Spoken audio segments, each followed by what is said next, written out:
एक शाम कलमकारों के नाम। नमस्कार, आदाब, सत श्री अकाल, ते खंबागणी। मैं देवप्रिया अमर तिवारी दुबई से एक बार फिर हाजिर हूँ आप सबके बीच। कलम के जादूगर मंच द्वारा आयोजित उनके यूट्यूब चैनल कार्यक्रम एक शाम कलमकारों के नाम पर आपका स्वागत करती हूँ, वंदन करती हूँ, अभिनंदन करती हूँ। जैसा कि हम सब जानते हैं कि बुधवार को मैं और आप मिलते हैं और फिर हम सब मिलके किसी एक ऐसी शख्सियत से मिलते हैं जो साहित्यिक क्षेत्र में प्रतिष्ठित हो, जिनका नाम हो और जिनसे हम कुछ सीखने का प्रयास करते हैं।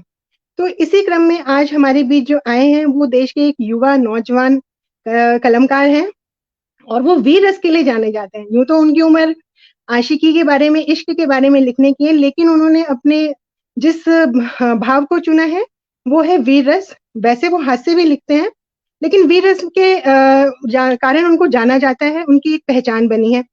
दरअसल जो परंपरागत तरीका है वीरस के बारे में कि जनरली हम देखते आए होंगे कि चीन के बारे में लिखा जाता है, कश्मीर के बारे में लिखा जाता है, पाकिस्तान के बारे में लिखा जाता है, लेकिन इस युवा कलमकार ने जो एक नया पन देखने को मिलता है वो ये है कि वो भारत के शौर्य की बात करता है, इतिहास की बात करता है और उसको जगाने की कोशिश करता है। तो ये उनकी अपनी एक नई विधा है जिसके कारण उनका मंचों पे कहते हैं ना कि बहुत ही ज्यादा नाम हुआ है। और आज वो आपसे मिलेंगे और ये कोई और नहीं है, आपके प्रिय राम भदावर जी हैं। तो आप जैसा कि आप सब उनके बारे में बहुत कुछ जानते हैं, उनको यूट्यूब पे आपने बहुत सुना होगा, मंचों पे भी उनको आपने सुना होगा। फिर भी मैं उनके बारे में कुछ डिटेल आपको देती हूँ क्योंकि हमारे कार्यक्रम की रूपरेखा है। तो जल्दी से उनके बारे में आपको कुछ बताती हूँ और उसके बाद उनसे आपको मिलवाती हूँ और फिर आप और मैं मिलकर सुनेंगे उन्हीं की कहानी, उनकी जुबानी। इनका वास्तविक नाम है राम भदौरिया। कवि जगत में इनका नाम राम भदावर है। जन्म इन स्थान इनका इटावा है। पिताजी का नाम श्री गुरिंदर सिंह भदौरिया है। माता जी का नाम श्रीमती सुरीला देवी है। इनकी प्रारंभिक शिक्षा इटावा से हुई है। उसके बाद इनकी शिक्षा आगरा में और मेरठ से इन्होंने सिविल इंजीनियरिंग किया है। वैसे ही विधा की बात करूं तो ये धनाक्षरी, कुकुम, लवंडी, गीत, गजल, ताटंक, मुक्तक, कविता और सवैया सब लिखते हैं। लेकिन अपनी कविताओं के जरिए उन्होंने एक अपनी पहचान बनाई है। और वीरस के साथ जैसा मैं आपको बता चुकी हूँ कि ये हास्य लिखते हैं। और अगर मंचों पे इनकी प्रस्तुति की बात करूं तो ये कई राज्य जैसे दिल्ली है, यूपी है, एमपी है, बिहार है, उड़ीसा है, महाराष्ट्र है, हरियाणा, राजस्थान, इन मंचों पे जाने कितनी हजारों बार अपनी प्रस्तुति दे चुके हैं। अखबारों में इनकी सुर्खियां, मतलब कहते हैं ना, अखबारों में इनकी सुर्खियां आती रहती हैं और इनका कुछ ना कुछ हम आए दिन सुनते रहते हैं।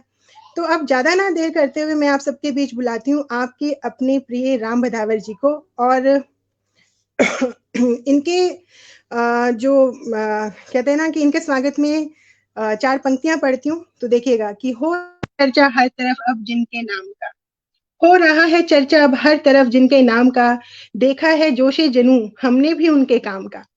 हो रहा है चर्चा हर तरफ अब जिनके नाम का, देखा है जोशे जुनू हमने भी उनके काम का।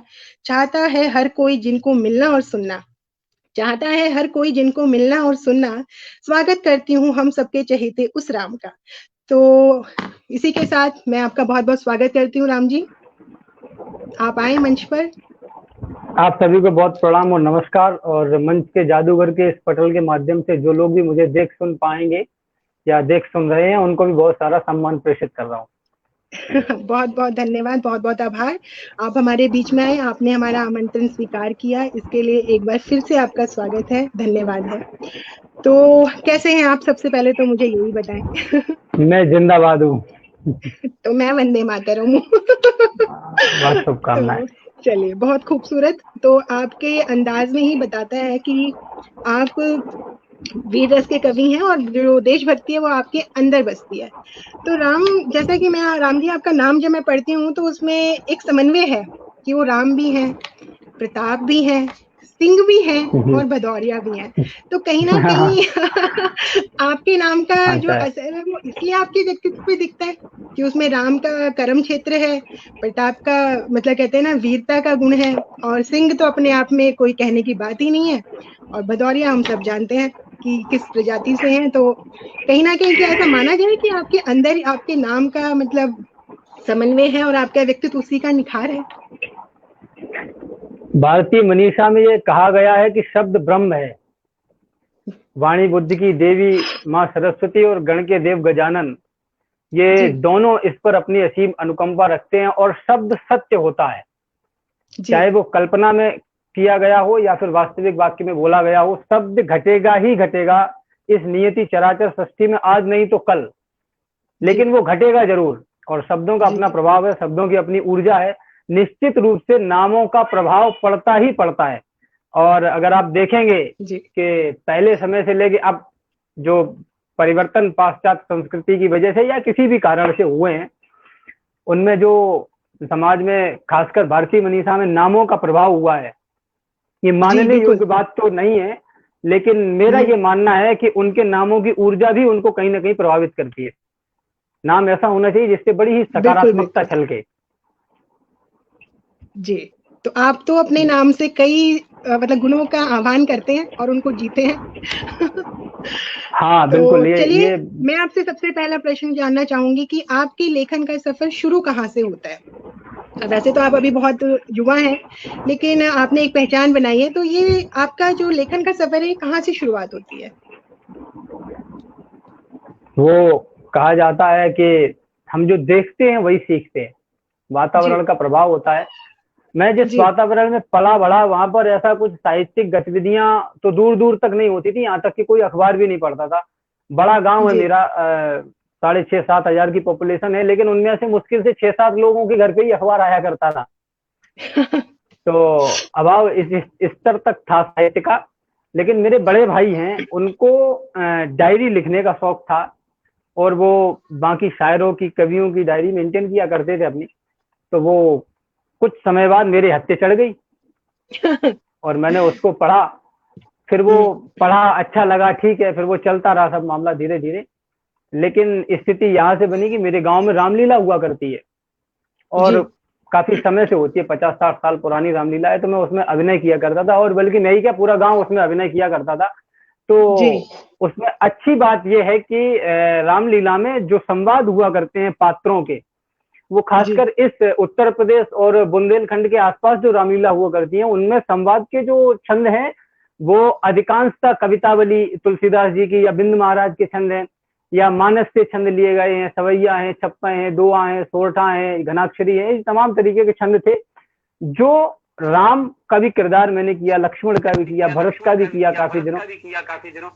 तो उससे क्या हुआ कि मुझे छंद पढ़ने की शैली आ गई, जी जी जी और छंद पढ़ने की शैली आई, और वो कविता का प्रारंभ काल वहां से था।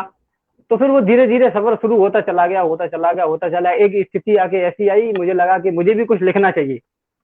जी तो वो मैंने जी लिखा, और फिर वो धीरे धीरे कथा आगे बढ़ने लगी। लेकिन मुझे लगता है कि पैदा होने से लेके और अब तक पूरी नियति, पूरी प्रकृति ये चाहती थी कि मैं यही बनूं, और वो हर स्थिति में मुझे यही बनाने में लगी थी।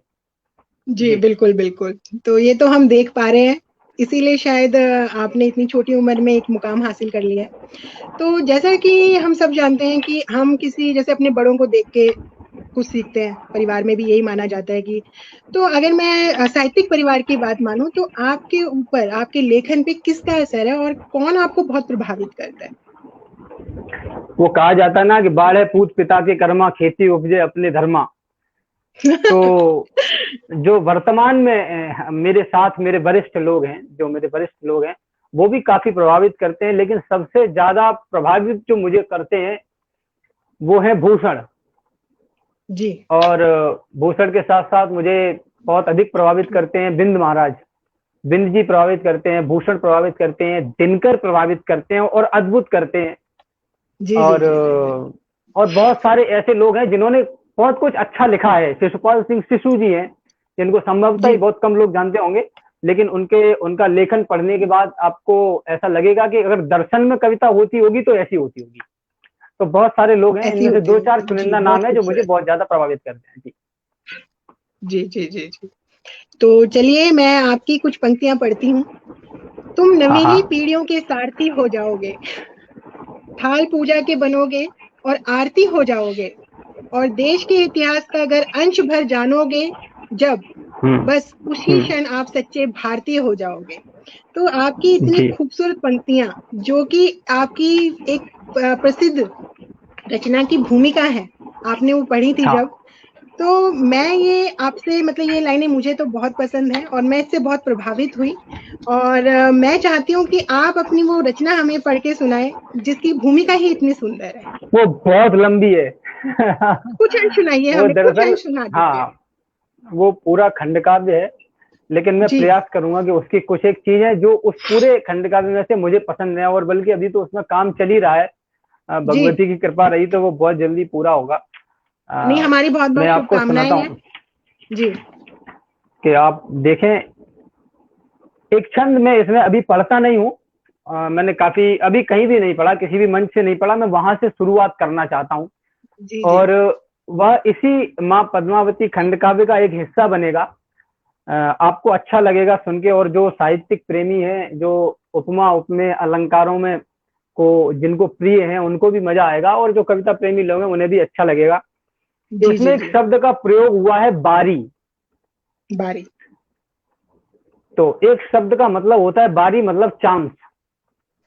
जी। उसी शब्द का मतलब होता है बारी, मतलब छोटी बारी है, अभी बारी है, ओके ओके। बारी। ठीक और है। एक बारी का मतलब होता है बारी, यानी जलाई। बारी, यस यस यस यस, बिल्कुल। तो ये तीन चीजों को समाहित करके छंद लिखा, निवेदन कर रहा हूँ, सुनेंगे आप सभी लोग कि जी बारी बारी से 16,000 रानियां खड़ी हैं और वो जौहर करने के लिए तैयार हैं। कवि ने बस कल्पना की है कि कैसा दृश्य रहा होगा उस समय। जी बारी बारी से बरती हैं बारी बारी, आज बारियां ये बारी बारी बारी नहीं जाएंगी। बारी सही बारी बात है। से बरती हैं बारी बारी, आज बारियां ये बारी बारी बारी नहीं जाएंगी। जाएंगे, बहुत खूबसूरत। बारी सुकुमारी बारी बारी महतारी बारी बारी, जो बरी हैं तो बिसारी नहीं जाएंगी। बिल्कुल। बारी जो बरी हैं तो बिसारी नहीं जाएंगी। और इस बारी बारी करें यज्ञ अग्नि की सवारी, तो यम से सवारी सवारी नहीं जाएंगी। और बारी बारी बारी, और बारी महतारी बारी बारी, जो बरी हैं तो बिसारी नहीं जाएंगी। बहुत इसको बढ़िया, बहुत पढ़ते हुए खूबसूरत। मैं भी भूल इसको मैं भी पढ़ते हुए कभी कभी भूल जाता हूँ कि कौन सी बारी का नहीं, क्या मैं भी मतलब वही है। सोच रही हूँ। जी, लेकिन बहुत तो सुंदर। और रचना शुरू करने प्रारंभ करने से पहले मैं कहना चाहता हूं कि इस रचना को मंच से पढ़ते हुए और लिखते समय समय भी इतिहास का कम ज्ञान होने के कारण मुझसे एक बहुत बड़ी त्रुटि हुई। और मैं इसको अब आगे जहां भी मंचों पे जा रहा हूं वहां पे कह रहा हूं, ये बात जी कि मैं गलत हूं, ये बात मुझे हिंदुआ सूरज महाराणा प्रताप जी के वंशज वंशज आदरणीय श्री श्री अरविंद सिंह मेवाड़ उदयपुर बुला के हम्म,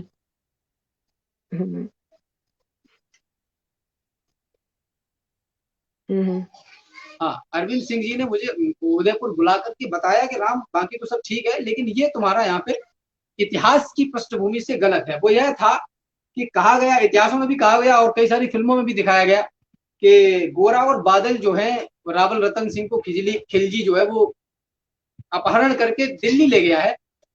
और गोरा और बादल के साथ में कुछ सैनिक मेवाड़ से गए हैं और दिल्ली से रावल रतन सिंह को लेके आए।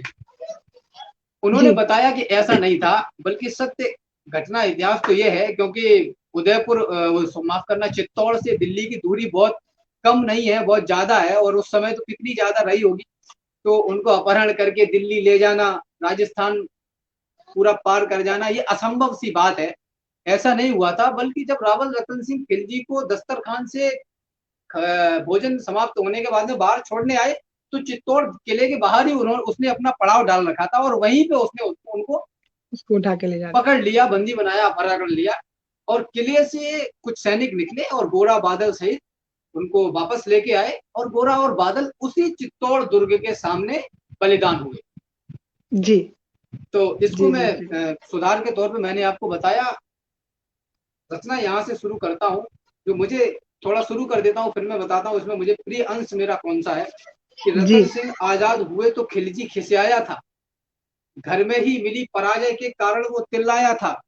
कहा जाता है कि इसमें चित्तौड़ में एक माँ पन्ना हुई, जिन्होंने जी उदय सिंह को बचाते हुए अपने पुत्र का बलिदान दे दिया। बिल्कुल बिल्कुल। जब भी आपके ऊपर विपत्ति पड़े तो भारतवर्ष स्वाभिमान की को किस हद तक निभाने वाला है, ये जी अगर देखना है तो पन्ना से देखें। ये छंद चूंकि बीच में आ रहा है, विचार में आ रहा है, इसलिए पढ़ रहा हूं कि हिलने लगे किवाड़ जब मेवाड़ के, तो आंधियों से पन्ना की तमन्ना टकरा गई। ऐसा कृत्य सत्य वाह कहीं होता तो दिखा ही नहीं, देखकर जिसको बलवेदी भय खा गई। स्वामी भक्त वाह रक्त अंजुलि में भरकर आज लाल लाल पूरे इतिहास में उड़ा गई। और धरती पर पन्ना का द्वंद देखने के बाद सुरपुर में बैठी रणचंडी चकरा गई। वाह मैंने कहा माई पुत्र से नहीं था मोह तुझे, बोली मेरा पुत्र मोह तो कभी घटा नहीं। इतना है नेह तुझे क्या बताऊं, मेरे लाल आंचल से चंदन सा नंदन हटा नहीं। मैंने जी कहा माई तेरे सामने कटा था लाल, कैसे बोलती हो तेरा आंचल फटा नहीं। बोली क्या है दुख आज तुम ही बताओ, राम पुत्र ही कटा है, स्वाभिमान तो कटा नहीं। अरे वाह बहुत खूबसूरत बहुत तो रतन खूबसूरत। सिंह आजाद हुए तो खिलजी खिसियाया था, घर में ही मिली पराजय के कारण वो चिल्लाया था। मेवाड़ धरा के कुछ सैनिक पिंजरे को तोड़ गए थे और खिलजियों की आंखों को लज्जित छोड़ गए थे। तो गोरा बादल चचा भतीजे लाखों पर भारी थे, युद्ध कला के करतब उनके सचमुच तलवारी थे। बिना शीश के युद्ध लड़ा था कथा अमर कर आए, जीत गई रजपूती और दुश्मन के मुंड झुकाए। तो उधर नगाड़े बजे इधर दिल्ली में मातम छाया, और अहंकारी खिलजी खुद ही खुद में झल्लाया। बोला जी सेना से मुस्कंडो जाओ और मर जाना, अपने बेहूदे चेहरे मुझको अब नहीं दिखाना। दिल्ली जैसे बड़े दुर्ग की रक्षा ना कर पाई, चंद सैनिकों के हाथों घर में ही मुंह की खाई। वो आजाद परिंदे से आए और उड़ा ले गए, तुम तलवार न खींच सके वो राजा छुड़ा ले। अरे वाह बहुत खूब। उसने मुझको ललकारा है मैं उसको ललकारूंगा, घर में घुसकर मारा है घर में घुसकर मारूंगा।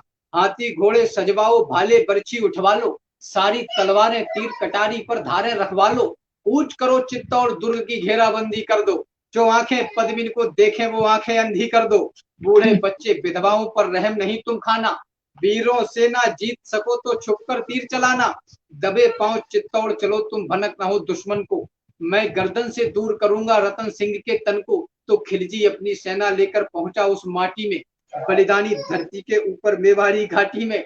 एक मुस्त सेना को रोका जोरों से चिल्लाया, और कायरों के समूह को एक फरमान सुनाया।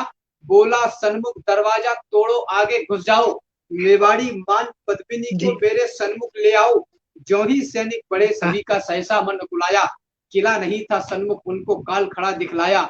सैनिक बोले वाह माफ करो हम अंदर ना जाएंगे, है विशाल दरवाजा इसको तोड़ नहीं पाएंगे। तोड़ पाए तो महाराज हम अपना कफन सिलेंगे, किले के अंदर सोए हुए मेवाड़ी सिंह मिलेंगे।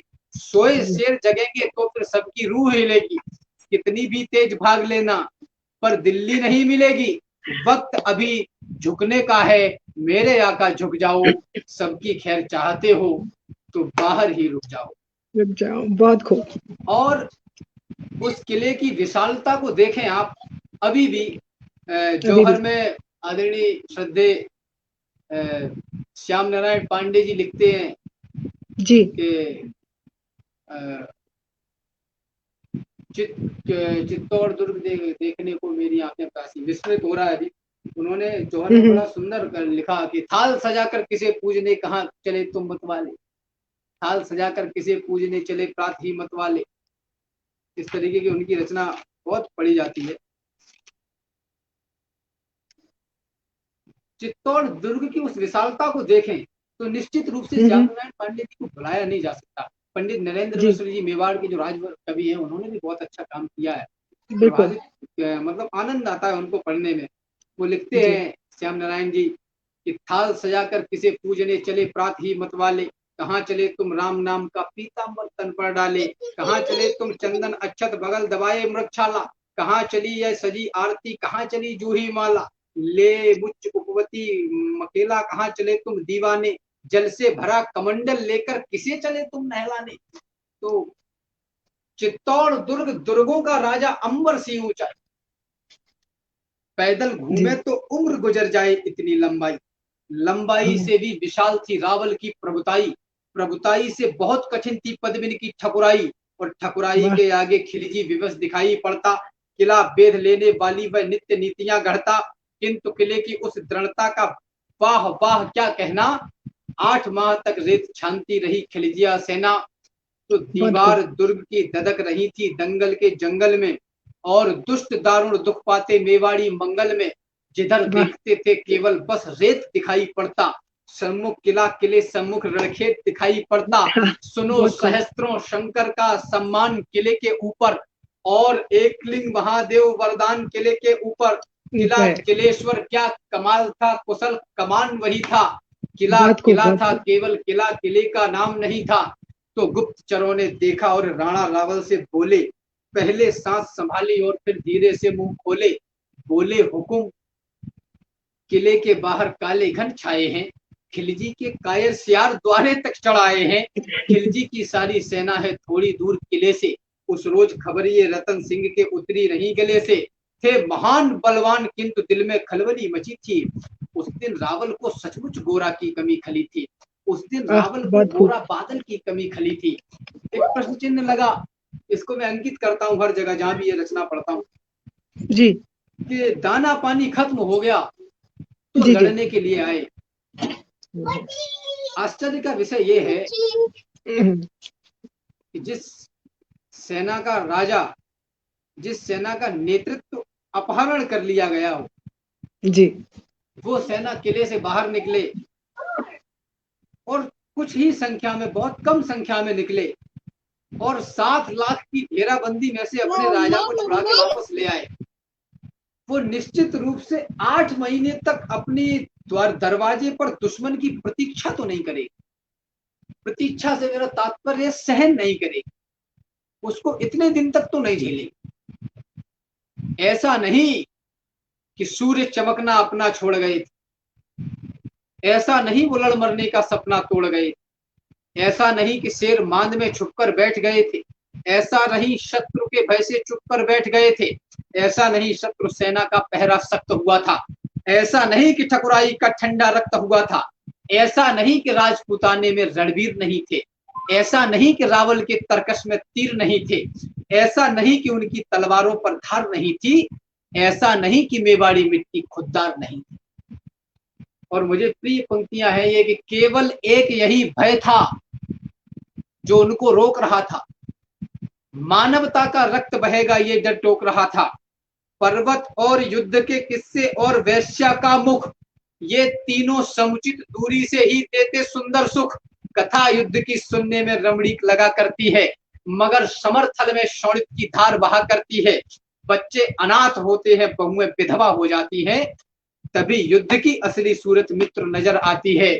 तो यही सोचते थे रावल की अगर लड़ाई होगी तो ये सच है दुनिया में अपनी ठकुराई होगी, अपनी ठकुराई होगी तो हर जगह बड़ाई होगी, किंतु बड़ाई की कीमत सचमुच योद्धाई होगी। खिलजी की सेना में है जितने भी लड़ने वाले, उनमें से ज्यादातर हैं भारत के रहने वाले। भारत के रहने वालों से हरगिज नहीं भिड़ेंगे, जब तक युद्ध टले टालेंगे तत्पश्चात लड़ेंगे, जब तक युद्ध टले टालेंगे तत्पश्चात लड़ेंगे। और ये कहा जाता है कि खिलजी की सेना में है जितने भी लड़ने वाले, उनमें से ज्यादातर है भारत के रहने वाले। 4 पंक्तियां इंकित करना चाहता हूं यहाँ पे कि चीख रहा हूं, चीख मेरी भारत के मुसलमान सुन लें, चीख रहा हूं, चीख मेरी भारत के मुसलमान सुन लें। तुम्हें फंसाकर कठिनाई में अपना समाधान कर डाला, तुम्हें फंसाकर कठिनाई में अपना समाधान कर डाला, तलवारों से तुम्हें डराकर धमकाकर बेबस करके गौरी गजनवियों ने आकर तुमको मुसलमान कर डाला। तो खिलजी की सेना में है जितने भी लड़ने वाले, उनमें से ज्यादातर है भारत के रहने वाले। भारत के रहने वालों से हरगिज नहीं भिड़ेंगे, जब तक युद्ध टले टालेंगे तत्पश्चात लड़ेंगे। और ये भी पंक्तियां बड़ी अच्छी हैं कि सभा बुलाई गई और सारे मंत्री बुलवाए।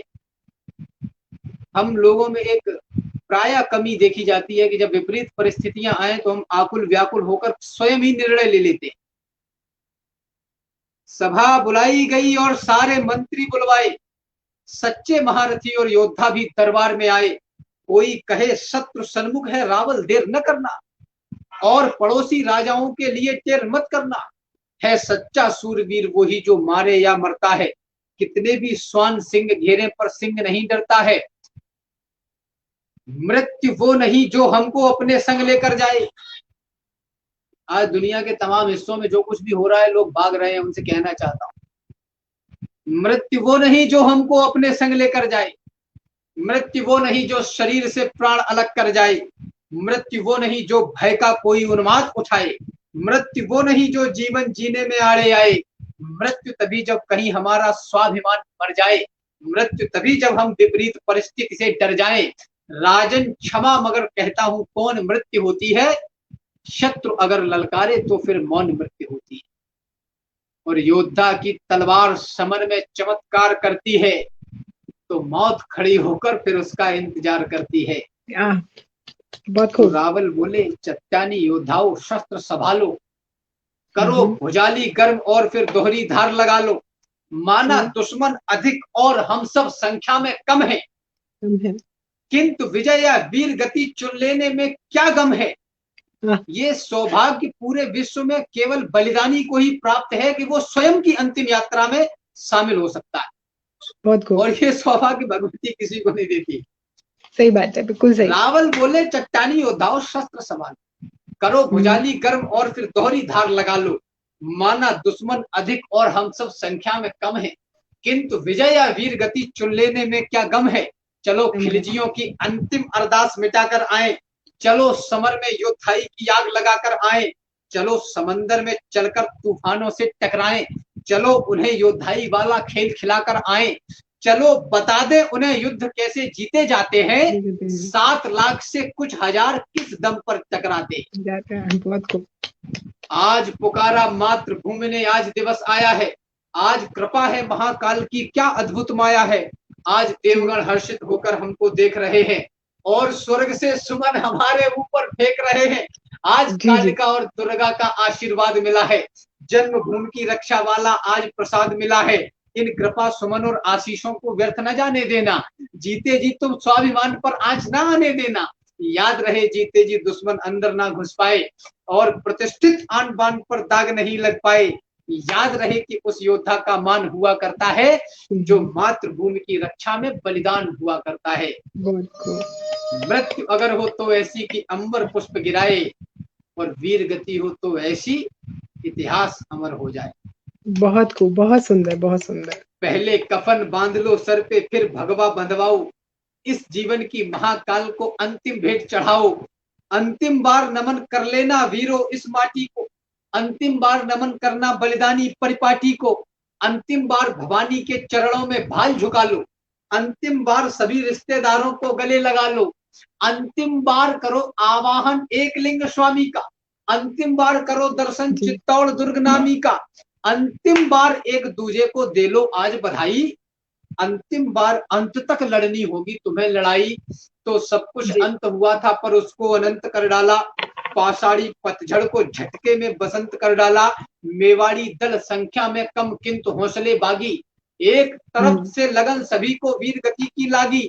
पुरुषों ने तो कफन और केसरिया संग बधाया, उधर रानियों ने भी सुंदर जौहर कुंड बनाया। ठाकुर ठकुरानी पाषाणी सीमा लांग रहे थे, एक दूसरे से मरने की आज्ञा मांग रहे थे, एक दूसरे से मरने की आज्ञा मांग रहे थे। योद्धाओं ने शस्त्र संभाले जीन धरी घोड़ों पे, माथे पर माटी लगवाकर हुई होड़ होड़ों से। होड़ लग गई दुश्मन दल में जाकर कौन नचेगा, सबसे पहले रक्त तिलक मिट्टी का कौन करेगा, सबसे पहले खिलजी की छाती पर कौन हंसेगा, सबसे पहले मातृभूमि का कौन श्रृंगार करेगा। तो केवल मैं गूंज रही थी, हम तुम शब्द नहीं था। केवल मैं गूंज रही थी, हम तुम शब्द नहीं था। सबने ही हुंकार भरी थी, कोई निशब्द नहीं था। सारे महारथी और योद्धा पैदल घोड़े वाले, कुछ तो केवल 13-14 के प्यारे मत वाले, कुछ की दाढ़ी बड़ी पकी हुई थी पर तलवार लिए थे, बढ़ती उम्र दिखती थी पर मूंछ पे धार दिए थे, कुछ तो पहले से घायल थे लेकिन अड़े हुए थे, मातृभूमि की रक्षा में मरने को खड़े हुए थे। तो दृश्य देखकर रावल की आंखों में पानी आया। ये पंक्तियां बड़ी प्रिय हैं मुझे। दृश्य देखकर रावल की आंखों में पानी आया। लोकतंत्र की परिकल्पना करने वाले वो तमाम देश, अगर उन्हें वास्तविकता में लोकतंत्र के प्रधान सेवक के रूप में कुछ सीखना चाहिए तो वो भारतवर्ष के राजतंत्र के राजाओं से सीखना चाहिए। बिल्कुल। रावल सबसे पहले दुश्मन की छाती पर कौन नचेगा, तो योद्धाओं ने शस्त्र संभाले, जीन धरी घोड़ों पे, कुछ की दाढ़ी बड़ी हुई थी पर तलवार लिए थे, बढ़ती उम्र दिखती थी पर पूंछ पे धार दिए थे, कुछ तो पहले से घायल थे लेकिन अड़े हुए थे, मातृभूमि की रक्षा में मरने को खड़े हुए थे। दृश्य देखकर रावल की आंखों में पानी आया। बहुत प्रयास किए तब जाकर शब्द कोई मिल पाया, द्रवित हृदय और गर्वित स्वर से फूटे शब्द फुहारे, जैसे कोई पिता पुत्र को अंतिम बार पुकारे, जैसे खुद भगवान भक्त की भक्ति पर मन हारे, ऐसे रावल खड़े हुए थे अपनी बाह पसारे। योद्धाओं, तुम ही हो गौरव गान बचाने वाले, तुम ही हो मेवाड़ वंश का मान बचाने वाले, तुम ही हो रानी पद्मिनी की आन बचाने वाले, नमन तुम्हें है पूरा हिंदुस्तान बचाने वाले। तो राजपूत बोले, राजन इसका अभिमान नहीं है, ये दायित्व तो हमारा है, कोई एहसान नहीं है।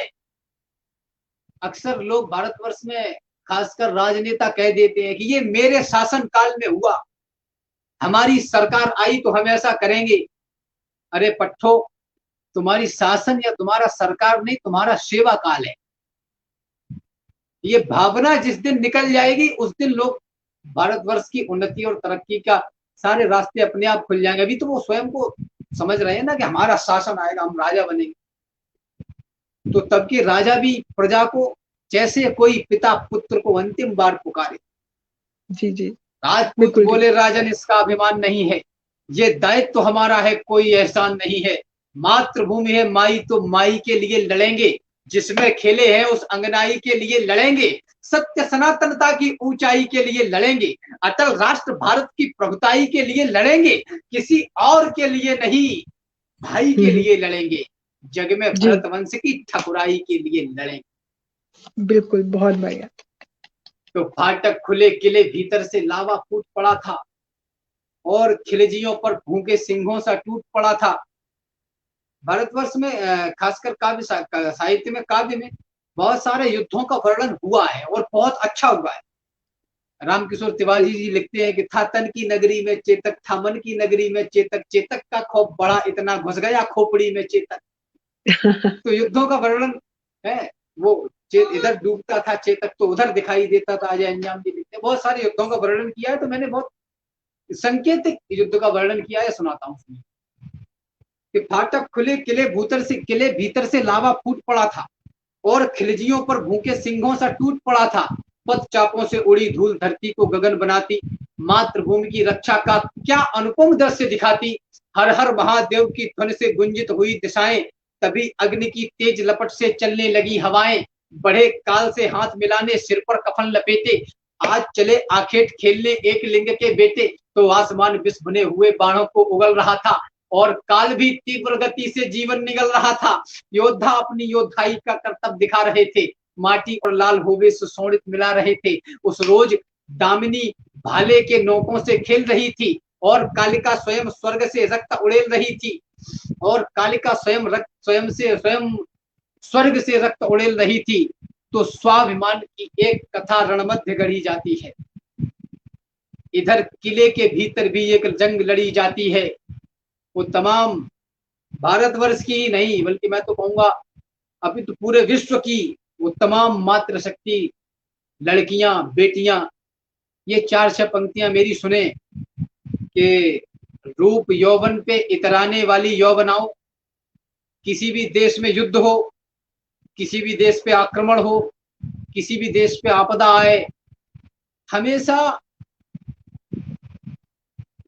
सबसे ज्यादा नुकसान अगर किसी का होता है, सबसे ज्यादा क्षण किसी के साथ होता है, तो वो मातृ शक्ति है, महिलाएं हैं, लड़कियां हैं। हर हाल में रौंदा इन्हीं को जाता है। पता नहीं कब से महिला सशक्तिकरण के कार्यक्रम पूरे विश्व भर में लगातार चल रहे हैं, फिर भी सशक्तिकरण हो नहीं पा रहा है। आश्चर्य का विषय ये।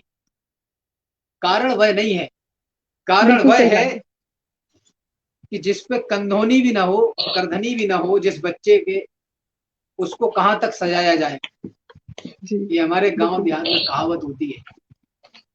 जब तक आप सशक्तिकरण स्वयं का नहीं करेंगी, विश्व की कोई शक्ति आपको सशक्त नहीं कर सकती। एक टिप्पणी करना चाहता हूं, निवेदन के, कमजोर के द्वारा किया गया निवेदन, कमजोर के द्वारा की गई प्रार्थना, प्रार्थना नहीं होती, याचना समझ ली जाती है। जी बिल्कुल।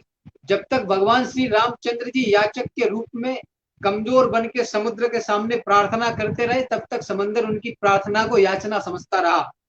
जी जैसे ही कोदंड को धारण करके अग्निबाण को संधान किया, लाइन पे आ गए, अपनी औकात पे आके कहा, हाथ जोड़ के, प्रभु आपकी प्रार्थना हमें स्वीकार है, ऐसा ऐसा कर लो, ऐसा ऐसा हो जाएगा।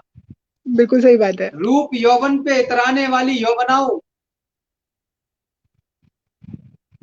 करना अगर कमजोर बनकर ही मैं शूद्र हूं का पाठ रटता रहता, तो अंगराज न बनाया जाता। सही बात। बाहर निकल के स्वयं को सशक्त किया, तो दुर्योधन जैसे दुराचारी ने अपना मित्र बना के एक राजपाट उसको सौंप दिया। निवेदन करता हूं, समर्थ जी को नहीं दोष घुसाई, इतिहास के हर एक पन्ने में कथा सामर्थ्य की, इतिहास में लिखते बिल्कुल। नहीं बातें कभी भी व्यर्थ की, और जी दुनिया में सदा ताकतवरों का राज है, जिसकी भुजाओं में है बल, वह विश्व का सरताज है। बहुत बढ़िया। रूप सही है। यौवन पे इतराने वाली यौवनाओं, एक बार चंद्रहास पे भी इतराइए।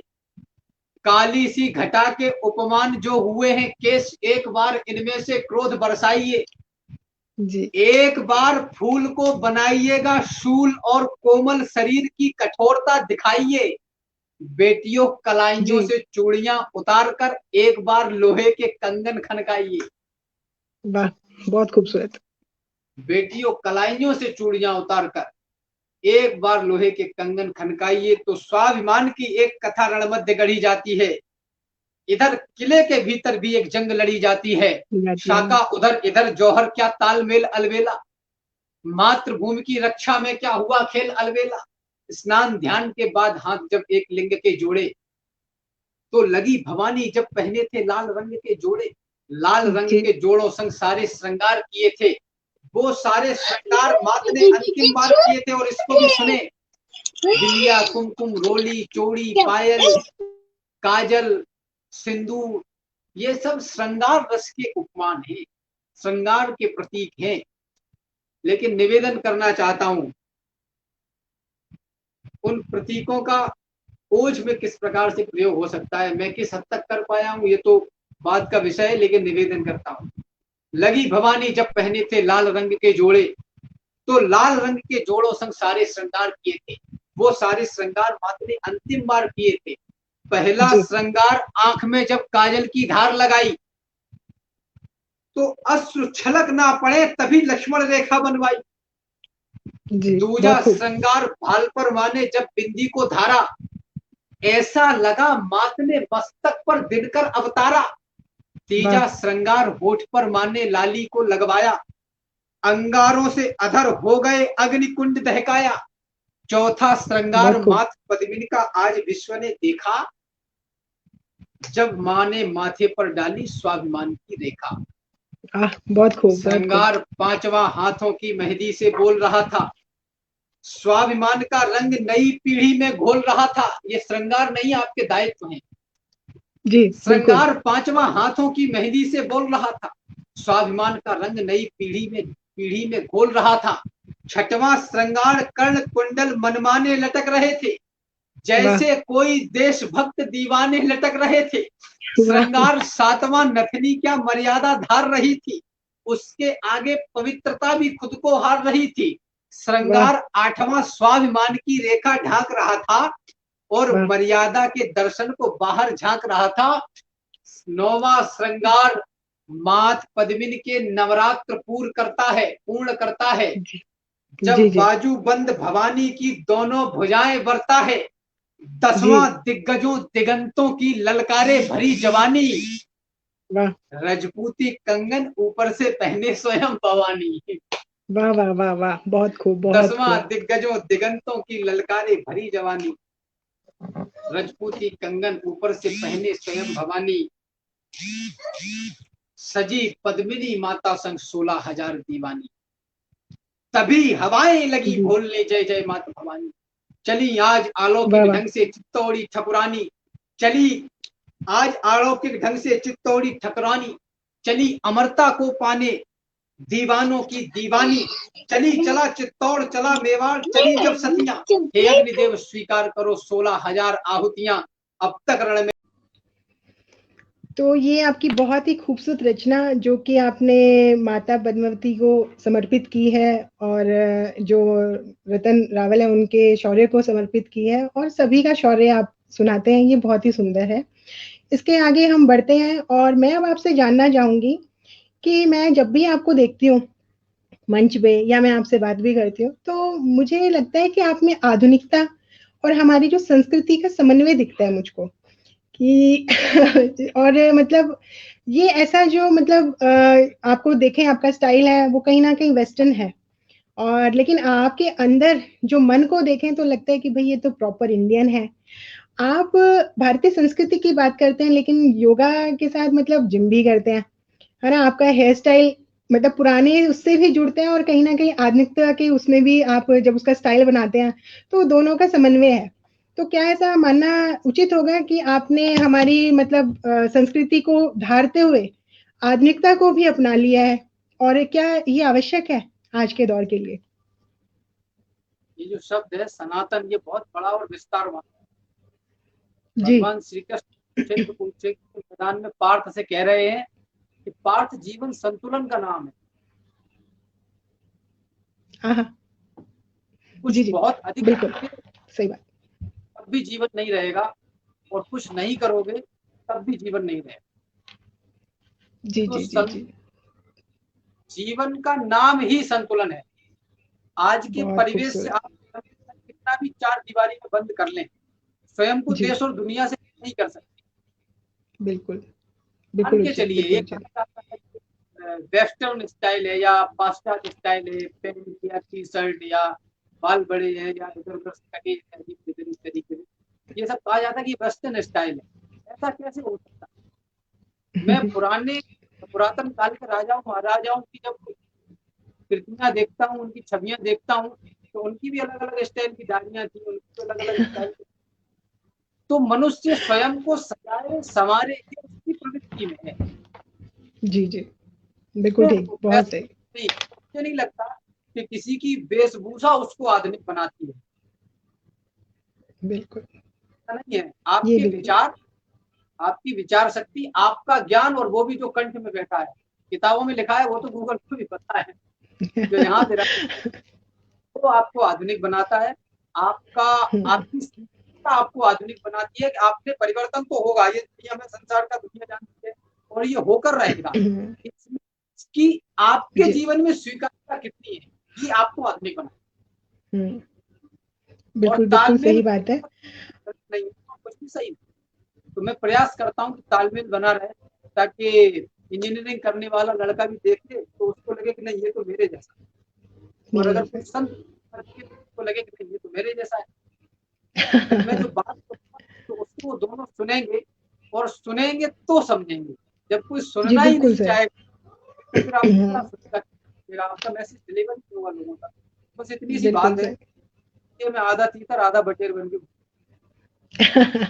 बहुत सही। और ये संतुलन आपने बहुत अच्छा बनाया है कि मतलब युवा पीढ़ी भी आपसे जुड़ी हुई है और जो हमारे पूर्वज हैं, अग्रज हैं, वो भी हम मतलब आपको उतने ही प्यार से सुनते हैं, उतना ही प्यार करते हैं, जितना कि युवा पीढ़ी आपको करती है। तो वैसे तो हम सब जानते हैं कि भई आप वीर रस के लिए जाने जाते हैं, लेकिन मैं आपकी कुछ लाइनें पढ़ती हूँ, जो कि हास्य से प्रेरित हैं और मैं चाहूँगी कि क्यों ना आप फिर हमारे जो दर्शक हैं, उनको कुछ हास्य की अपनी जो आपकी खुद की भाषा है, तो उसमें लोक भाषा जो है उसमें सुनाएँ कि जैसे कि आदमी की अदा समझ पाउत नहीं आदमी, मंगतन से पुरानी अठन्नी मांग लेत है, घर में चना के दाने चार नहीं चबान को और लपक के गुंजिया मखानी मांग लेता है। तो ये राम का नया रूप मैंने देखा और मुझे लगा कि हमारे सभी दर्शकों को राम को हास्य में भी सुनना चाहिए। तो क्यों ना आप हमें कुछ ऐसा सुनाएँ कि मतलब दर्शक जान पाएँ कि आप इस विधा में भी कितना सुंदर लिखते हैं। तो वो थोड़ा-सा उसके लिए भी कुछ हो जाए।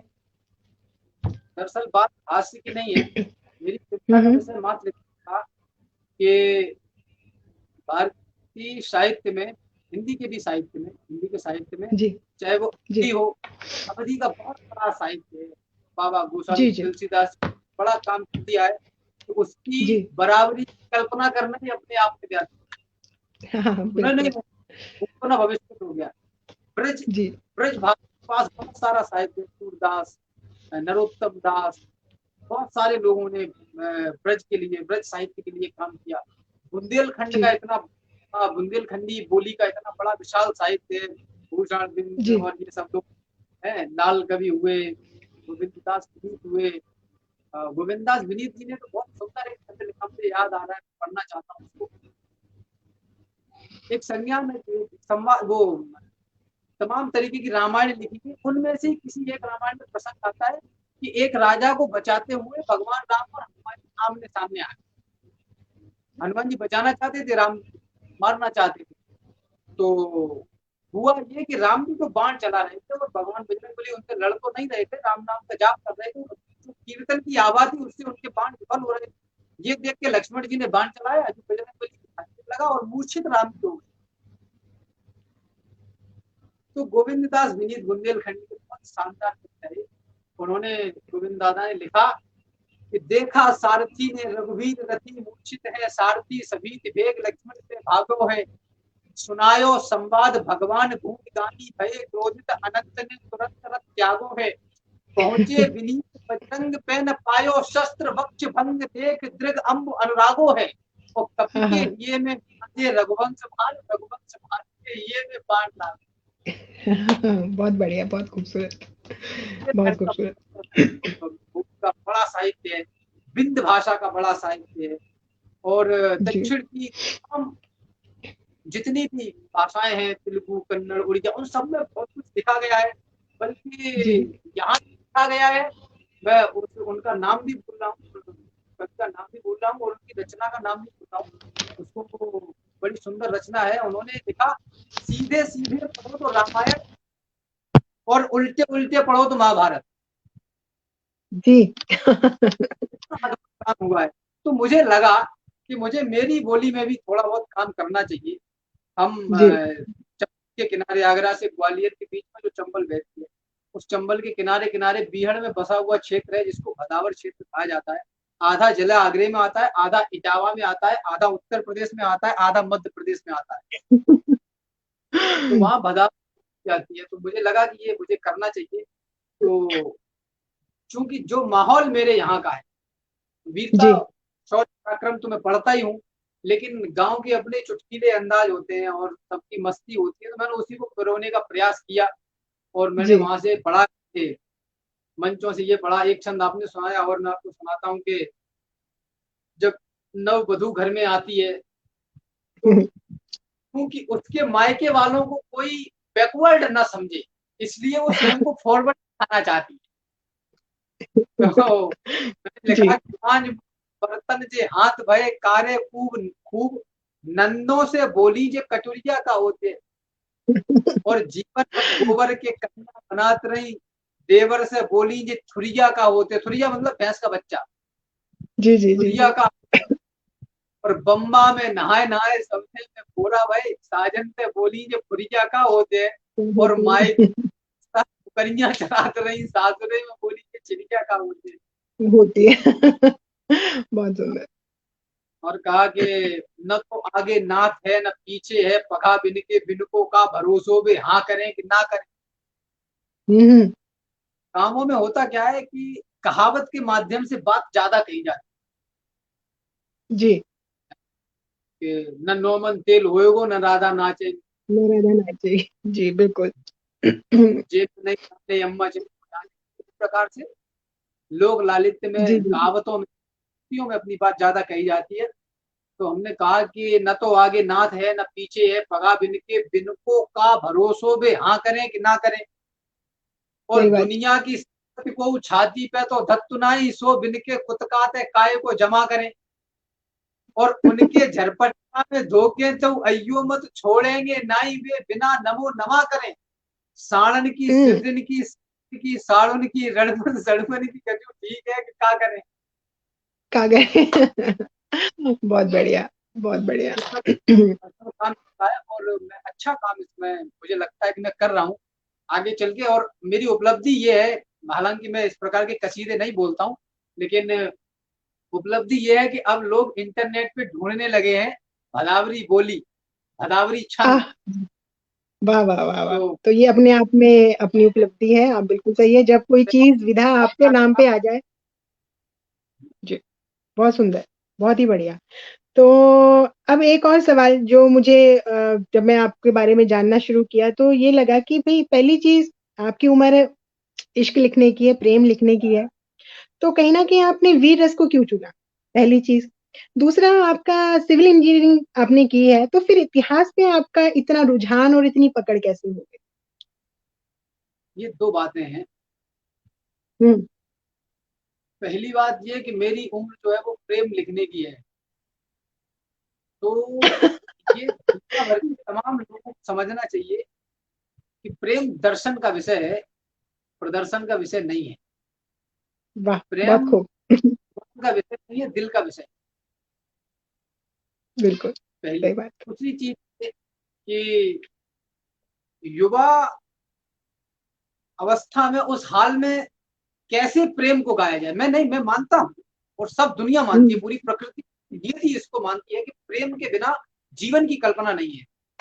जी, आप अभी तो अगर मान के चलो कोई शौर्य गा रहा है, कोई पराक्रम गा रहा है, तो वो भी अपनी मिट्टी से प्रेम ही कर रहा है। बिल्कुल, अंतिम बिल्कुल। अंत तक तो प्रेम ही है। हाँ, आप हाँ, यात्रा करके लौट के आइए, आना आपको लास्ट में घर ही है। आना बिल्कुल, प्रेम में ही होना है। वही ईश्वर अंश जीव अविनाशी की परिकल्पना को पूरा करता है। लेकिन मैं कहना बिल्कुल, ये बिल्कुल। चाहता हूँ, समाज में प्रेम से ज्यादा महत्वपूर्ण विषय हो, उस अवस्था में प्रेम कैसे गाया। बिल्कुल। हालांकि प्रेम से महत्वपूर्ण कुछ नहीं है और गाने वाले लोग भी हैं, लेकिन मुझे जी, ये ज्यादा महत्वपूर्ण लगता है कि जो लोग मातृभूमि के प्रेम में, मानवता के प्रेम में, समाज के प्रेम में, स्वयं जी, को बिना किसी लोभ लालच स्वार्थ के जी, जी, जीवन का, मेरा और आपका रिश्ता क्या है। जी, आप मेरा, हम लोग बात कर रहे हैं अभी, कभी जीवन में मौका मिला तो एक आध दो मुलाकातें हो जाएंगी, उसके बाद आप अपने घर, मैं अपने घर। या जी, मेरा कोई बहुत घनिष्ठ है जो मेरे साथ ही रह रहा है, मेरी माँ है, जी, पिता है, तमाम रिश्तेदार हैं, इनका भी संबंध मुझसे उतना ही है जब तक ये शरीर है। ये शरीर खत्म, संबंध खत्म, जी, बिल्कुल ठीक। किससे। लेकिन ये बलिदानी ही है जो शरीर की संरचना से बाहर निकलकर अपने आप को अमृत तक पहुंचाते हैं। इसलिए ये सब लिखने को मैंने ज्यादा तय किया। और मुझे नहीं लगता कि मैं अगर प्रेम में गाऊंगा भी तो क्या गाऊंगा, अपनी ही कहानी गाऊंगा, जी, अपने ही अनुभव गाऊंगा। क्योंकि शौर्यता और वीरता पराक्रम में भी मैं वही गा रहा हूँ, या तो जो मैंने खुद अनुभव किए हैं, या फिर मैंने जिनको पढ़ा है या जिनको महसूस किया है। किसी न किसी प्रकार से बिल्कुल। उनको अनुभव हुआ तो इच्छाएं जगी तो हुँ, कलम हुँ, चली, ये सब हुआ। अब प्रेम में मैं जी, गाऊंगा भी क्या, अपनी चीजें गाऊंगा, अब जो मैंने भुगता है या जो मैंने किया या जो मेरे साथ हो रहा है, वही सारी चीजें। तो हाँ, ये आवश्यक है और बाकी के लोग कर रहे हैं। उपवन में हर प्रकार के फूल हैं, सबके अपनी अपनी उपलब्धियां हैं। तो मेरा हिस्सा इतना सा है कि मैं मातृभूमि के प्रेम को गाऊं। भगवान राम, श्री रामचंद्र जी ने माँ सीता से पंचवटी में माँ सीता का श्रृंगार करते हुए माँ सीता ने उनसे पूछ लिया कि प्रभु प्रेम क्या है। पूरी नियम में, पूरी प्रकृति में हर मनुष्य, हर प्राणी के अनुभव के आधार पर प्रेम की परिभाषाएं अलग अलग हैं जी परिभाषित नहीं किया जा सकता, ये अपरिभाषित है।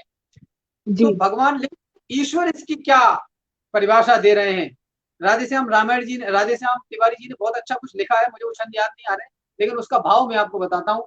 भगवान श्री रामचंद्र जी ने माँ सीता से प्रेम को परिभाषित करते हुए कहा कि सीते, जब दो लोग एक दूसरे को देखते हैं, दो प्राणी एक दूसरे को देखते हैं, जिसको हम आकर्षण बोलते हैं, अट्रैक्शन बोलते हैं, वही पवित्र प्रेम है। लेकिन उस प्रेम से, जब प्रेम, चूंकि शरीर है भाई, मानव शरीर है, तो इसकी परिधि से तो पार नहीं जाया जा सकते, उंगली डाल के तो प्राण नहीं निकलेंगे ना। तो वहां से वो वास्तविक प्रेम, पवित्र प्रेम, जब इंद्रिय वासनाओं में शुद्ध होकर नीचे गिरता है तो खंडित होता है और निचले स्तर पर जाता है। वहां से फिर गृहस्थ प्रेम, गृहस्थ प्रेम से फिर समाज प्रेम, समाज प्रेम से फिर देश प्रेम, देश प्रेम से फिर विश्व प्रेम, विश्व प्रेम से फिर ईश्वरी प्रेम। तो ये सीढ़ियां चढ़नी पड़ती हैं और इन सीढ़ियों को चढ़ते हुए जीवन कम पड़ जाता है, तो वापस पड़ता है। फिर लोग कहते हैं कि पिक्चर अभी बाकी है मेरे दोस्त। तो मैं 2 सीढ़ियां लांग गया हूँ, थोड़ा होशियार विद्यार्थी हूँ, तो मैं 2 सीढ़ियां लांग गया हूँ और मैं गया हूँ। अब ये आगे विश्व प्रेम और फिर ईश्वरी प्रेम। तो ये मेरी बात इतनी, क्योंकि मैं विज्ञान का छात्र रहा और इतिहास क्यों, तो ये भारतवर्ष के ही नहीं, प्रत्येक देश के प्रत्येक नागरिक का ये दायित्व बनता है, ये उसकी जिम्मेदारी है कि वह अपने देश के, अपने समाज के, अपनी संस्कृति के, अपने कल्चर के इतिहास को जाने। जी, जानना थोड़ा बड़ा शब्द है, मैं मानता हूं, उसको छू के निकल जाए जी, उसमें अंदर कुछ, वो तो अथाह सागर वाली बात हो गई। लेकिन अगर आप अपने देश के इतिहास को जान लेंगे, थोड़ा सा भी जान लेंगे, तो निश्चित रूप से आपके अंदर एक अच्छा देशभक्त, एक जिम्मेदार देश का व्यक्ति होने की भावनाओं का विकास होगा और देश से आपको आपके देश को आपसे निराशा नहीं होगी, वो आप पे गर्व करेगा। मैं हजारों लोग, इस बात को मंच से नहीं बोला जा सकता, जो 24 घंटे 7 दिन सिर्फ अपने लिए जीते हैं, उनको देश की, समाज की बिल्कुल नहीं पड़ी। जी, ये सही बात है आपकी, बिल्कुल सही बात है। ये सुबह 9 बजे ऑफिस, शाम को 5-6 बजे घर, इसके अलावा एक क्षण भी होता है क्या जब हम सोचते हैं देश के विषय में कि मैंने देश को क्या दिया, बल्कि हम तो आरोप लगा देते हैं हमारे मौलिक अधिकारों का हनन हो रहा है। बड़ी प्रसिद्ध और बड़ी फेमस एडिटर ने मेजर ध्यानचंद जी से हॉकी का वर्ल्ड कप जीतने के बाद पूछा कि तुम जर्मनी से खेलो, देश ने तुम्हें दिया ही क्या है। तो इससे प्रेरणा लेनी, मेजर ध्यानचंद जी के इस वाक्य से युवा संतति को, कम से कम युवा संतति को तो प्रेरणा लेनी ही चाहिए। उन्होंने कहा कि मेरे देश ने मुझे क्या दिया है ये महत्वपूर्ण नहीं है, मैं मेरे देश से लेने पैदा नहीं हुआ हूं, मैं पैदा हुआ हूं कि मैंने मेरे देश को दिया क्या। बहुत खूब। तो बस इतनी बात है। जी, तो ये आपने बहुत ही अच्छी बात बताई, एक बहुत ही अच्छा संदेश है हमारी युवा पीढ़ी के लिए कि अपने इतिहास को जानना बहुत ज़रूरी है, ताकि आप देश के एक अच्छे नागरिक बन सकें और देश आप पे फ़ख्र कर सके, ये बहुत ज़रूरी है। तो चलिए अपनी बातचीत को आगे बढ़ाते हैं और आप ही की कुछ लाइनें पढ़ती हूँ कि बड़े बुजुर्गों से मिले हम सबको संस्कार और जीवन में रिश्ते लगे हैं प्रभु का उपहार, संबंधों में मत कीजिए मतलब का व्यापार, है खुशकिस्मत भी वही जिन्हें मिला है परिवार। मैं चाहती हूँ कि आप अपनी परिवार पर लिखी रचना सुनाएं। तो थोड़ी बड़ी है, समय ज्यादा हो जाएगा, लेकिन नई चीजें आपको समझ में आप उसमें कुछ छंद सुना दें ताकि हम आपको थोड़ा और भी सुन सकें। विश्व में साकेत से अच्छा परिवार कहीं भी नहीं। साकेत मतलब अयोध्या से, रघुवंश से अच्छा परिवार जी, और कोई किसी में नहीं आता, होगा भी तो शायद मेरे संज्ञान में नहीं है, मेरे ज्ञान में अभी नहीं। रघुवंश से अच्छा परिवार में, और उस परिवार में भी लोगों ने आरोप लगाया, भाषा विधियों ने लगाया, संतों ने लगाया, विद्वानों ने लगाया, तर्कशास्त्रियों ने लगाया कि भाई राम के साथ, प्रभु श्री राम के साथ अनीति हुई। चक्रवर्ती अवधेश नरेश थे वो तो, लेकिन प्रभु राम के साथ अनीति हुई। मैं कहना ये चाहता हूं कि प्रश्न ये उठा कि रघुवंशियों के वंशजों से नीति में अनीति वाला कार्य क्यों किया गया? माता सुमाता कुमाता बनी ही क्यों पुत्र का वियोग विष किस लिए पिया गया? तो सुने विश्व रामचंद्र जी को भी मिला था न्याय और भरत भैया का पक्ष भी लिया गया। छोटे थे भरत तो अवधपुरी दी गई थी, राम थे बड़े तो पूरा विश्व दे दिया गया। छोटे थे भरत तो अवधपुरी दी गई थी, राम थे बड़े तो पूरा विश्व दे दिया गया। बहुत सुंदर। है परिवार, परिवार टूटे तो समाज टूट जाता है, समाज तोड़ देता है धर्म कर्म, धर्म टूटते ही पुण्य काज टूट जाता है, पुण्य काज टूटे तो टूटती अथाह शक्ति, शक्ति टूट जाने से आज टूट जाता है, और आज टूटने से टूट जाता है भविष्य, और राम जी के आगे राम राज टूट जाता है।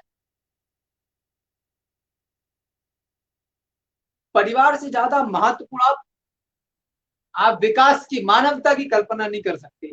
जब भी मैं पढ़ता था, जब भाई मनुष्य आदमी नहीं था, बंदर था जिनका बंदर था उनका होगा। मेरे तो पुरखे महाराज बनू और शत्रुपन जी, मेरे बंदर थे जी।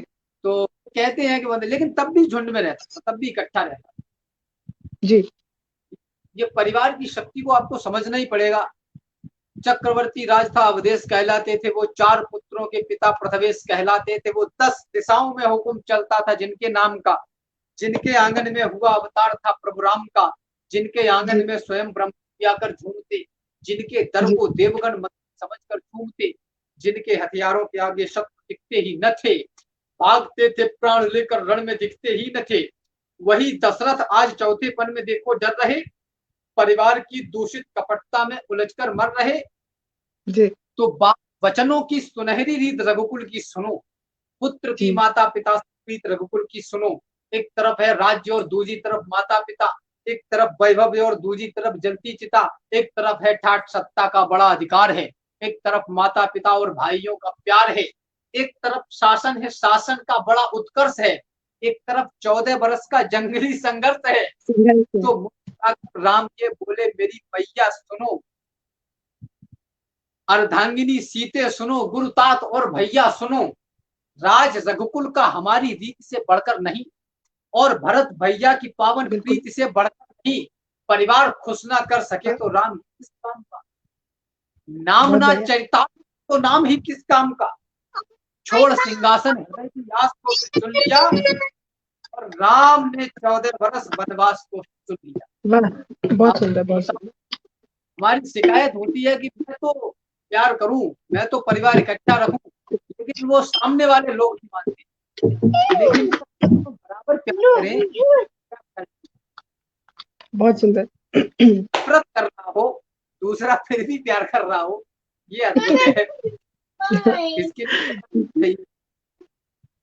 थी भवानी याद जगदम्बा वो अवतार थी, वो सती सीता सारे विश्व का विस्तार थी। कवि को स्वतंत्रता है, प्रश्न चिन्ह खड़ा करना जी। भवानी याद जगदम्बा का वो अवतार थी, वो सती सीता जो सारे विश्व का विस्तार थी, भगवान की अर्धांगिनी थी और अनुपम रूप थी, संस्कारित और मर्यादा प्रकृति अनुरूप थी। परिवार छोड़ा और पति के साथ वो वन को गई। पति भी भटकते ही रहे, वह भी कभी खुश ना रही। परिवार थोड़ा था, उसी का ही उन्हें प्रतिफल मिला। वनवास से मगर आते ही थे जंगल मिला। जी बिल्कुल। एक राजा की बहू, वो पति के प्राण थी, उसके विषय में क्या कहूं। जब पति भाई की सेवा के लिए वन चल दिए, मौन थी सब प्रश्न उसने स्वयं से ही हल किए। एक टक देखा लखन को और मुस्काने लगी, परिवार के खातिर वो निर्णय पे इतराने लगी। उर्मिला पति के बिना परिवार के विस्तार पर 14 बरस लुट लिए जल का खड़ी थी द्वार। वाह, बहुत खूब।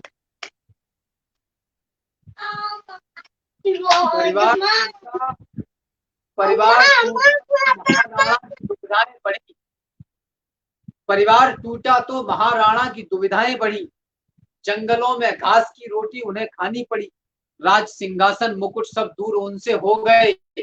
इतिहास कहता है कि राणा जंगलों में खो गए, भाई छोटा शक्ति सिंह दुश्मन से जाकर मिल गया, बस तभी दुश्मन का मुखमंडल कमल सा खिल गया। साथ देता शक्ति तो उसकी अलग ही बात थी, जीतते वह काल को अकबर की क्या औकात। इसलिए परिवार को मुट्ठी बनाकर देखिए, भाइयों में प्रेम का दीपक जलाकर अपनी सदा पद्मावती सिखलाइए, माँ सती सीता का सुंदर बिंब भी दिखलाइए, पिता माता के चरण की धूल को माथे धरो, जहां तक संभव रहे जो वह कहें वही करो, तुम सदा दादी व दादा के बचाना मान को, इस तरह से तुम बचा पाओगे हिंदुस्तान को।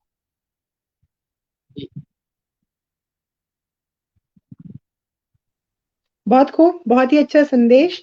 और ये तो बात हुई। अब मैं आपसे जानना चाहूंगी कि जैसे कि हम सब जानते हैं कि आज के दौर में आपको सबसे ज्यादा प्रभावित कौन करता है। ये तो हमने बात की कि पुराने के समय में आपको कौन करता था या उसमें है, लेकिन आज जब आप मंच पे जाते हैं तो आज आपको अपने साथी संगियों में कौन है जो लगता है कि बड़ा प्रेरणा देता है, जिनको सुनना आपको अच्छा लगता है।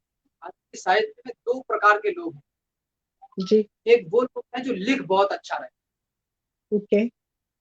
एक वो लोग हैं जो पढ़ बहुत अच्छा रहे। बिल्कुल। कुछ लोग ऐसे भी हैं जो लिख भी अच्छा रहे हैं और पढ़ भी अच्छा रहे। बहुत खूब। तो बहुत सारे लोग हैं जो प्रभावित करते हैं जी।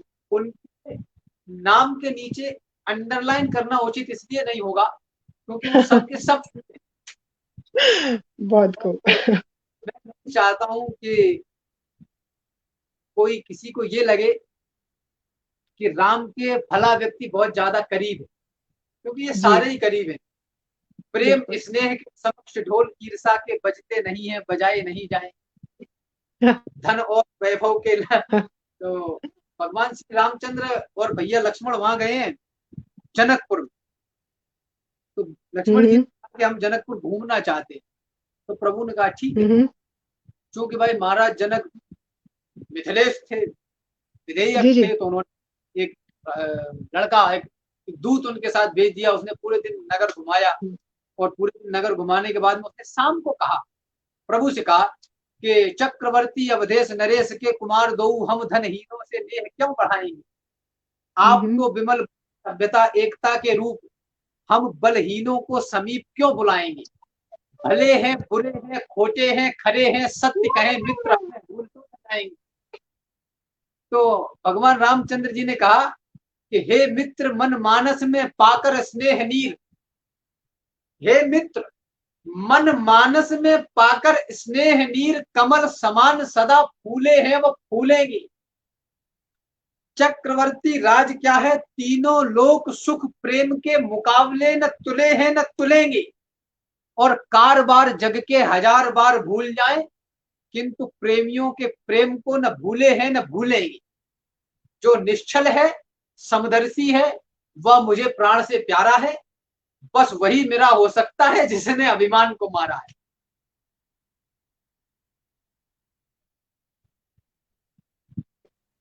बहुत सुंदर। और ये आपकी बिल्कुल सही बात है कि किसी एक को चुनना गलत होगा, तो अच्छा है कि सबसे जुड़ाव बना रहे, किसी को ये ना लगे कि आपने किसी एक को चुन लिया।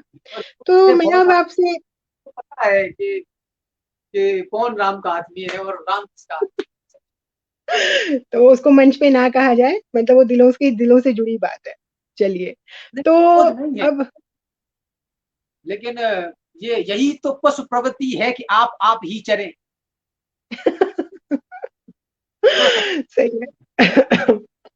चलिए, तो आप मुझे एक जो सवाल जो मैं मंच पे आने वाले हमारे जितने भी लोग हैं हम उनसे पूछते हैं कि विधा के अंदर लिखना कितना जरूरी है, क्या लेखन के लिए विधा को जानना आवश्यक है, ये मुझे आप बताएं।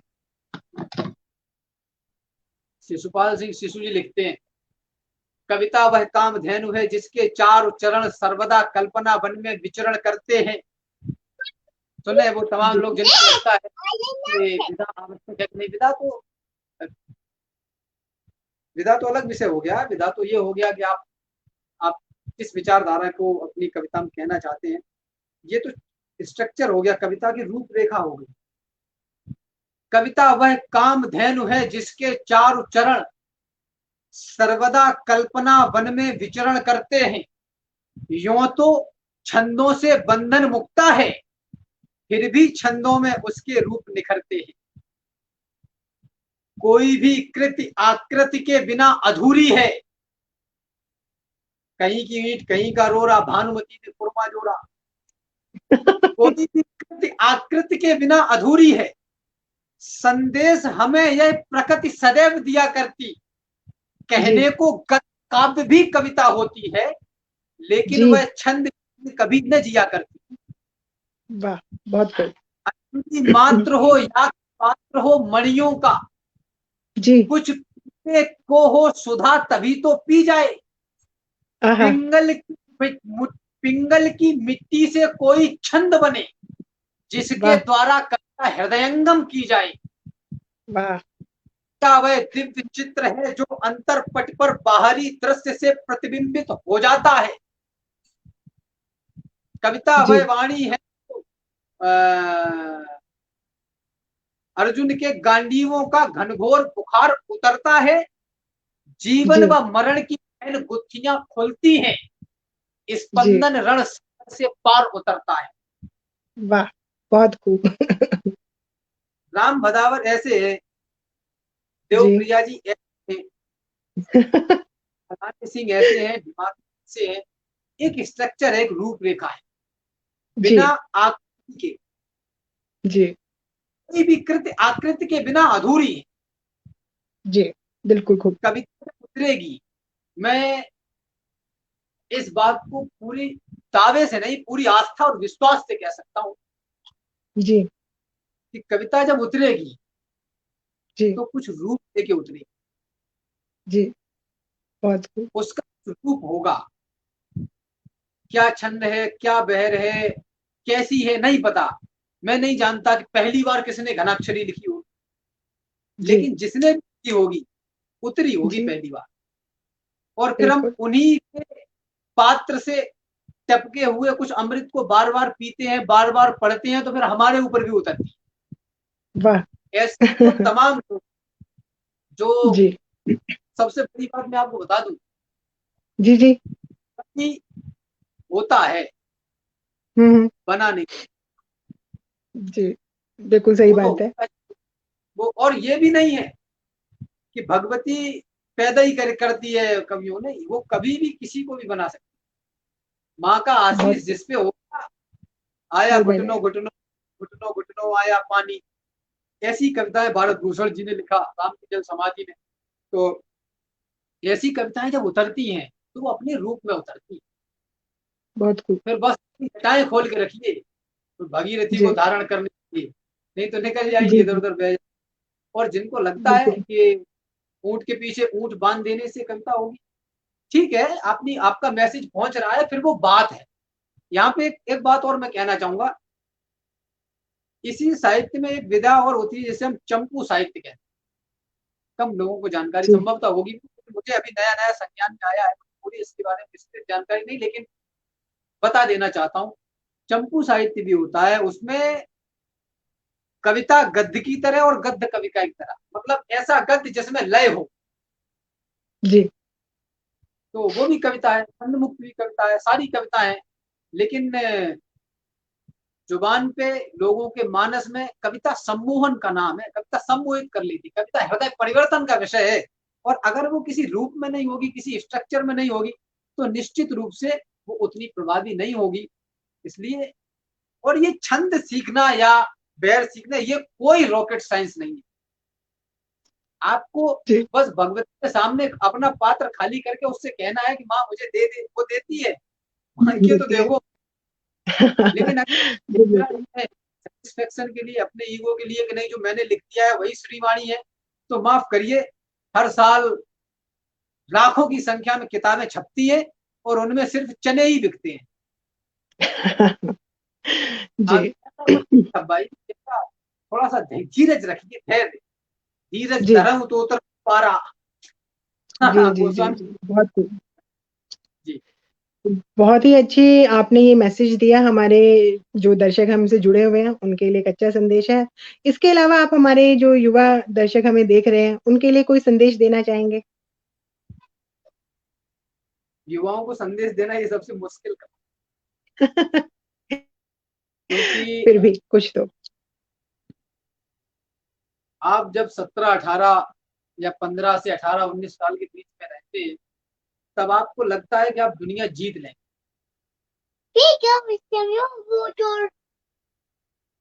मुझे भी लगता था कि इस आयु जब मैं था कि बस मैं दुनिया जीत लूंगा, ऐसा कौन सा काम है जिसको नहीं किया जा सकता। आपकी ऊर्जा बहुत आवश्यक है, आपके लिए भी, देश के लिए भी, समाज के लिए भी, लेकिन उतना ही आवश्यक बुजुर्गों का अनुभव है जो उन्होंने अपने जीवन के बहुत ही महत्वपूर्ण 60-70 साल खर्च करके एकत्रित किया है। ये अनुभव नहीं है, ये रिसर्च है। इसको ले लीजिए। आप क्या करना चाहते हैं, आपको क्या करना चाहिए। युवाओं से, तमाम जो लोग मेरे छोटे या मेरे समकक्ष या मुझसे थोड़े बहुत बड़े लोग भी देख रहे हैं, जी। अपने आप का जीवन इसमें नष्ट मत करिए कि मैं क्या करना है। अधिकांश लोग तो ऐसे ही घूम रहे हैं, उन्हें नहीं पता उन्हें करना chocolate from the fridge, bring it. है। आप प्रश्न करिए, लक्ष्य जी। निर्धारण करिए, संधान करिए, पूरी ऊर्जा के साथ, पूरी पुरुषार्थ के साथ, पूरे संकल्प के साथ उसकी तरफ बढ़िए, क्योंकि आपकी, आपके देश को बहुत ज्यादा आवश्यकता है। हर वो काम जो आपको आकर्षित कर रहा है, मैं इस बात को दावे से कह सकता हूं, जी। हर वो काम युवा वर्ग को आकर्षित कर रहा है, उसके परिणाम बहुत अच्छे नहीं हैं। और हर वो काम जो युवा वर्ग को लगता है कि ये तो अनयूजुअल है, ऐसे ही है, इसका कोई मतलब ही नहीं, उसी के परिणाम सार्थक होंगे। बहुत खूब। आकर्षण से बाहर आइए, यत्न तो करना पड़ेगा, कर्म जी। के कोटे पर हर हाल में चढ़ना पड़ेगा, यत्न तो जी। करना पड़ेगा। पार होते हैं वही जिनकी भुजाएं जूझती हैं, वाह! प्रार्थना करने से कोई सिंधु तर जाता नहीं है। यह नियति का एक क्रम है, यथावत सत्य भी है, जो कभी खोता नहीं है सो कभी पाता नहीं है। इस समय की धार में गोता लगाओ सूरवीरों, व्यर्थ के अवसाद से दुख ही बढ़ेगा देख लेना। जो समय पर युद्ध से आबद्ध होगा जय करेगा, समय उनके नाम पर सोना मढ़ेगा देख लेना। राम हो, जी। रावण हो, सबको युद्ध तो लड़ना पड़ेगा, यत्न तो करना पड़ेगा, बहुत खूब। कर्म दंड पर हाँ, हाँ। हर हाल में। बहुत खूब, बहुत सुंदर, बहुत सुंदर। तो अब वक्त हो चला है, जैसा कि हम सब जानते हैं कि विदा की घड़ी आ गई है और आपने इतना टाइम दिया। Yeah I can understand. Go and bring your chocolate, go. तो जैसा कि हम जब बहुत टाइम ले लिया आपका, और मैं तो नहीं चाहती कि ये वक्त, मैं चाहती हूँ कि यहीं रुक जाए, कभी खत्म ना हो, यही इच्छा है, और आपको सुना जाए और सुनता ही चले जाएं। और आपसे बहुत कुछ जानने को मिल रहा है, सीखने को मिल रहा है, और मैं यकीन से कह सकती हूँ कि हमारे दर्शकों ने बहुत एंजॉय किया होगा। तो इसी के साथ लेकिन मैं आपको, कहते हैं ना कि विदा भी लेनी है, तो एक बार सभी दर्शकों का बहुत बहुत आभार व्यक्त करती हूँ। हमारे संस्थापक श्री श्रेय जी का आभार व्यक्त करती हूँ, जिनकी वजह से खूबसूरत कार्यक्रम हम कर पा रहे हैं, और अपनी पूरी टीम का आभार व्यक्त करती हूँ। और इसी के साथ राम जी, आपका बहुत बहुत आभार कि आप हमारे साथ जुड़े। और लेकिन आपके, कहते हैं ना कि विदाई के लिए मैं फिर से 4 पंक्तियां पढ़ती हूँ। वेट जी, इधर आओ, इधर आओ, कम कम। अच्छा अच्छा अच्छा। I will give it up. Okay, bring it. Okay, bring it. Okay, bring it. Bring it. जी।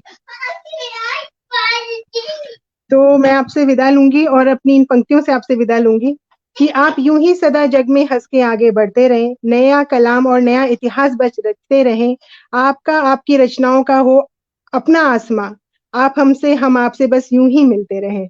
और आशा करती हूँ कि फिर किसी मोड़ पे किसी दिन आपसे मुलाकात होगी, आपको फिर सुना जाएगा और आपसे बहुत कुछ सीखा जाएगा। बहुत बहुत आभार, बहुत बहुत धन्यवाद जी। प्रणाम। जी, नमस्कार sir. Thank you so much.